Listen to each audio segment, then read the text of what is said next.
morning. So, kumusta kayo? Uh, Almost 2 weeks na tayo hindi nagkikita, nag-meet. But, so now, I decided na gumawa ng video recorded lessons, no? Kaysa sa mag-live tayo through Google or what. Kasi honestly, I might struggle on it. No? Still struggling on how to use it. So I decided mag-record na lang and i-send sa island natin. Okay, so this time, ang ating topic is about self-identity. Self-identity. So, yeah, one of the fundamentals task o pinakamahalagang gampanin ng human development is asking the questions, who am I and who do I want to become? Who am I and who do I want to become? At siguro naalala pa ninyo nung bata tayo, bata kayo, natanong kayo ng ganitong tanong. Ano ang gusto mo paglaki? O ano gusto mong maging paglaki? Some of us, maybe ang gusto nyo ay doktor, nurse, maybe, I don't know, baka may sabi sa inyo, Batman, Superman, or whatever. But yeah, we were asked these questions nung bata pa tayo. Anong gusto mo paglaki? Pero we didn't really mindful of it, no? Meron tayong sagot, pero hindi naman talaga natin ito sinaisip seriously, no? Dahil na rin sa ating kamusmusan. But until we grew, until we age, napapaisip tayo. O as we grow, as we age, napapaisip na tayo. At hinahanapan na rin natin ng sagot ang tanong na ito. Bakit nga ba ako nabubuhay? Ano nga ba ang gusto kong gawin sa buhay? These questions becomes particularly significant during late adolescence and early adulthood, when individuals begins making important decisions regarding education. Hindi nga ba, as we age, we start to think, ano ba pag-aaralan ko, anong courses ang kukunin ko, what career paths, mag-aasawa ba ako or what, no? Ano ang gagawin ko as part ng lipunan or as civic participations.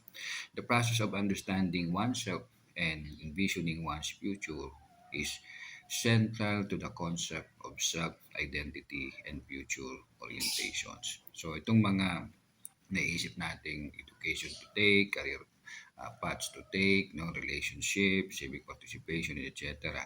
ay may kaugnayan ito sa ating self-identity.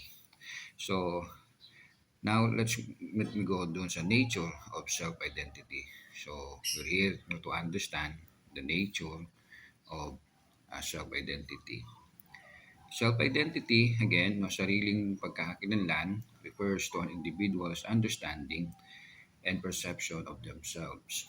It encompasses, saklaw nito, includes characteristics, beliefs, values, experiences, social roles, and personal attributes that contributes to person's sense of uniqueness and continuity over time. So, yung ating self-identity, may kinalaman ito, sa ating mga katangian natin, what we believe, mga karanasan natin. It contributes to mold, to make our self-identity. Sabi po ng mga psychologists, they argue that identity develops in lifelong process. Identity develop in lifelong process. So hindi ito overnight. I will agree. Not some, kundi sa maraming, not as a full extent, kundi maraming extent or huge extent. Hindi the moment you were born, meron ka ng matibay na self-identity.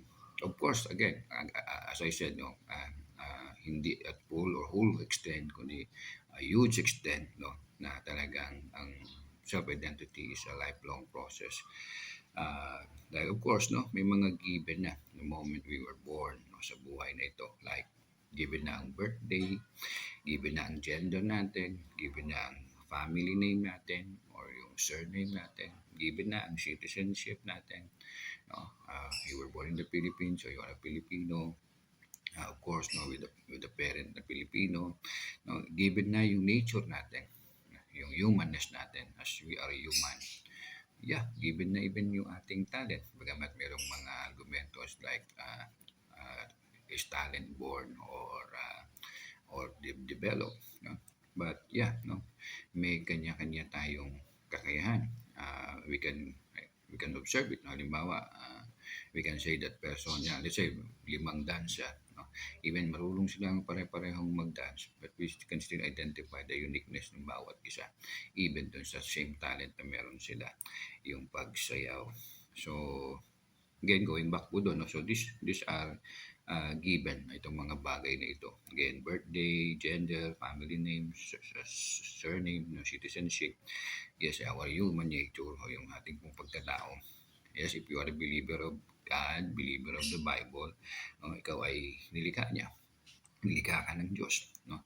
Uh, Let me read from the Holy Book. No? In Genesis 1:27, so God created mankind in His own image. In the image of God, He created them, male and female. He created them. Sa Acts 17, 24 to 26, say, in-expound no, ni Apostle Paul ang pagkalikha sa atin. Ang Diyos na gumawa ng sanlibutan at lahat ng naririto ay ang Panginoon ng langit at ng lupa at hindi naninirahan sa mga templong ginawa ng tao. Hindi rin siya nangangailangan ng anumang tulong o paglilingkod sa tao sapagkat siya mismo ang nagbibigay ng buhay, hininga at lahat ng bagay sa sangkatauhan. Is the Creator. Mula sa isang tao ay nilikha niya ang lahat ng lahi sa buong mundo. Tinakda niya sa simula't simula pa ang kani-kanilang panahon at hangganan. So yes, no, God is the author, the creator, author of our life. According to the developmental theories, Erikson, no, po siyang known psychologist, identity information is one of the central development tasks during adolescence and young adulthood. No? Kasi during this age na talagang nagsisik na rin tayo ng purpose, why we are here, no? Anong gagawin ko sa buhay. Individuals continuously evaluate their experiences and social interaction in order to establish a coherent sense of self. Self-identity answers important questions such as who am I, what are my values and beliefs, what are my strengths and weaknesses, what goals do I want to pursue, what role do I play in society. So these questions, scope, no, or mode, no, self-identity. Sino nga ba ako? Ano mga pinapahalaga na pinaniniwala ko? Anong kakayahan ko, kahinaan ko? Ano ang gusto kong mangyari o abutin sa buhay ko? Ano ang ganap ko sa aking lipunan? Now let me go sa dimensions of self-identity.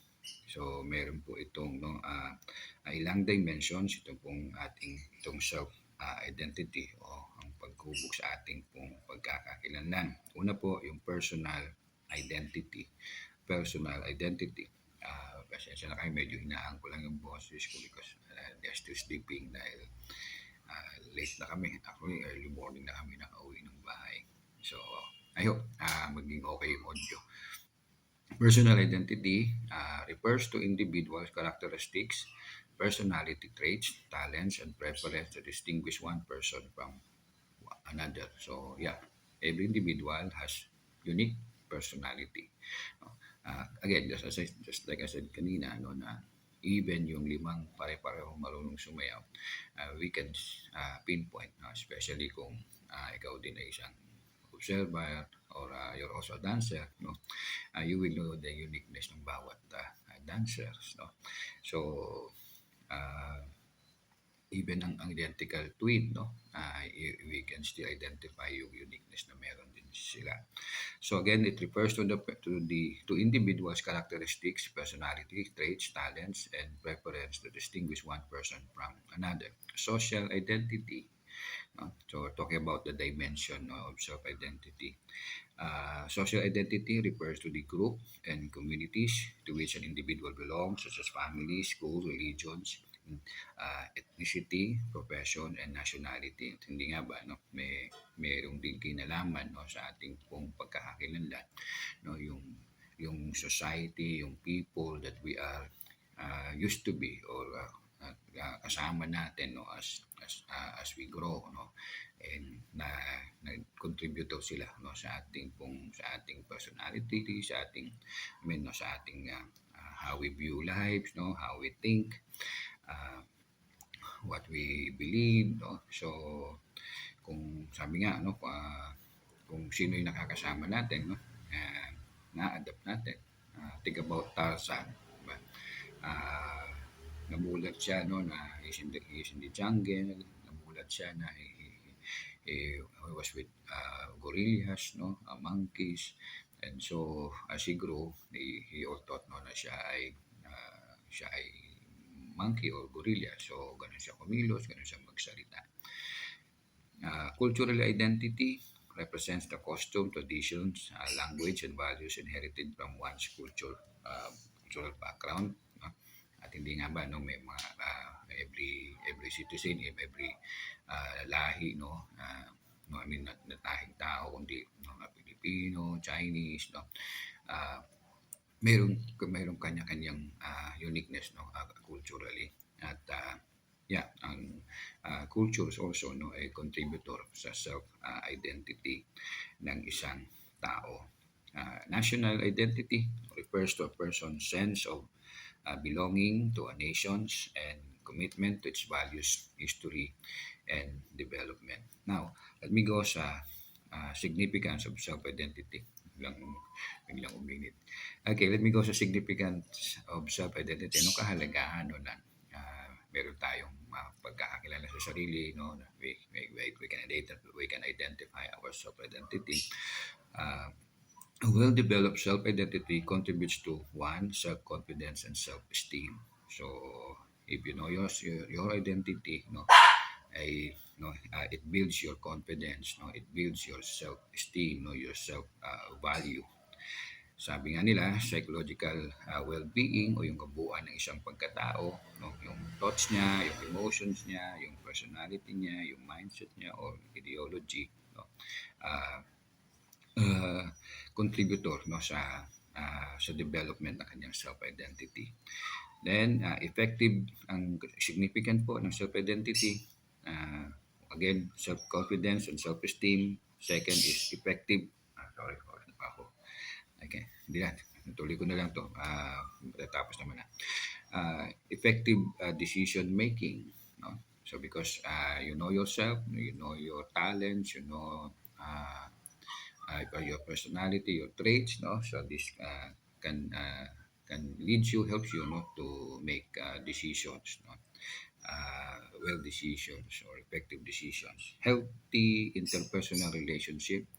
No? Dahil you know yourself, so you identify yourself. No? That will also help you, enable you to have a healthy interpersonal relationship. Purposeful life planning. No? Kasi nga, for instance, no, if you know, let's say you're gifted in carpentry, no, so that gift, no, could lead you, no, to the answer to the question na uh, anong gagawin ko sa buhay na ito. So kailangan ng tao ng bahay, ng furniture or what, no, so through my talent, no, I can use and and serve. Individuals who possess a strong sense of identity are more likely to demonstrate resilience, personal responsibility, and commitment to long-term goals. How could this be? No, let me cite. Bagamat myth lang naman ito, no, pero in real life, meron namang connection. Definitely there is. Si Spider-Man. Si Spider-Man, no, if you watching Spider-Man or following Spider-Man, I'm not saying naman na I'm not recommending or whatsoever, but pero yung sa start no, nung if you can recall, no, nung gumising siya, nagulat siya, no, hindi na kailangan magsalamin, malinaw yung mata niya, lumaki yung muscles niya, no, lumakas siya, nakakagapang siya vertically or sa wall, no, and etc. No, na there's a big strange, no, happening sa kanyang sarili. Umpisa, no, takot siya, gulong-gulo siya, anong nangyayari sa kanya, hindi niya maunawaan ang mga bagay-bagay nito. So, yeah, takot, eventually, no, naintindihan niya ang nangyayari sa sarili. And eventually, tinanggap niya kung ano siya, kung ano meron siya. No? At yes, no, with the help, no, ng mga people around him, well, that time, dalawa yung kanyang nandun. At si Uncle Ben, ang isang factor, no, na nag-lead him, no, to understand yung kung sino siya, ano nangyayari sa kanya. No? Then, nag-mature siya emotionally, and so how he identify himself as Spider-Man, no? With power para maging peacemaker, no? Sa city niya, no? Mag-save ng lives. At yes, no? Through the help ni Uncle Ben niya, no? He realizes or he learned, no, that he has powers that requires great responsibility. And yes, great sacrifice. Din, no, para sa kabubuti, kaligtasan ng mga mas nakakarami. So, he able to identify himself as Spider-Man, your friendly neighborhood. Of course, no, kung sinusundan niyo po yung movie, no, nakita natin yung pagmamature niya. No, so, sabi nga, no, ang self-identity, no, is a lifelong process, no, is a lifelong development. So, yeah, so much for Spider-Man, no? Kasi baka mamaya, pagalit na kayo sa akin, sabihin niyo ako ay spoiler. Let me go sa another dimension, no? Social and cultural influences, no? Identity formation. So, identity does not develop in isolations. No, rather, it shapes by interaction with various social institutions and cultural environment. So, hindi naman yung social identity natin, no? Hindi naman yan na-develop lang sa sarili lang natin, no? Kundi meron yan a contributor outside of us, no? The people around us, no? The environment that we have, and etc. Ito po yung ilan po, no, sa mga contributor, no, ng ating development, no? So family, no, as the primary agent of socializations. So the family serves as the first environment in which individuals learns values, norms, beliefs, and behavioral expectation. Parents and guardians, sorry, talaga nag-pawis na ako, influence self-concept, attitude, and aspiration. So, yeah, no, napakalaking factor po ang pamilya natin, no. So sa ating self-identity, so kung paano tayo pinalaki ng pamilya natin, no, ano nakabulatan natin sa pamilya natin, a large bit talaga ang contributor sa ating identity. But of course, no, as we grow, nagmamature din tayo, no, nagkakaroon na rin tayo ng sariling pag-iisip, sariling bayad, sabi nga nila, no, then choose, no, what is right and what is not. Culture and identity, no, culture provides individual with frameworks for understanding the world. Cultural traditions, practices, and beliefs shapes attitudes towards education, work, relationship, and citizenships. In multicultural societies, individuals often negotiate multiple cultural influences, which while constructing their identities. Another is education and identity development. So, education institute play practical role in identity formation by exposing students to knowledge, diverse perspectives, and opportunities for personal growth. Through academic and extracurricular experiences, students discover interest, talents, and potential career paths. At yeah, katulad ng NCST, no, if you can recall, no, na merong itong four core values, no, na hindi lang tayo ninanais ng NCST, no, na intellectually mag-grow, no, practically mag-grow, no, kundi ma-develop, no. Sabi nga ang pinakapuso, no, ng learning core learning square, no, ng NCST, no, ay values, no. So yeah, no, ang school, no, ay malaking factor din, no, in developing our identity. Peer groups and social relationships. So yes, no, friends and peer groups influence our behavior, values and self-perception. Sabi nga nila, no, tell me who are your friend and I'll tell you who you are. So malaking factor din talaga yun. Meron din talagang kinalaman, no, sa ating pag-grow, sa ating self-identity, no, who are we are with, no, mga kaibigan natin, mga kasama natin. Even the Bible says, no, na bad company corrupts good moral. So kung we are surrounded with wrong people, no, sabihin natin yung mga masama ugali, malamang sa malamang also, no, it contributes, no, sa ating character, it contributes sa how we think, it contributes to our self identity, no. So magandang paalala rin ito sa atin, no? Sino-sino yung mga tao around us, no? Sino yung inner circle, kasama natin sa inner circle, and how do we see ourselves sa mga taong ito, no?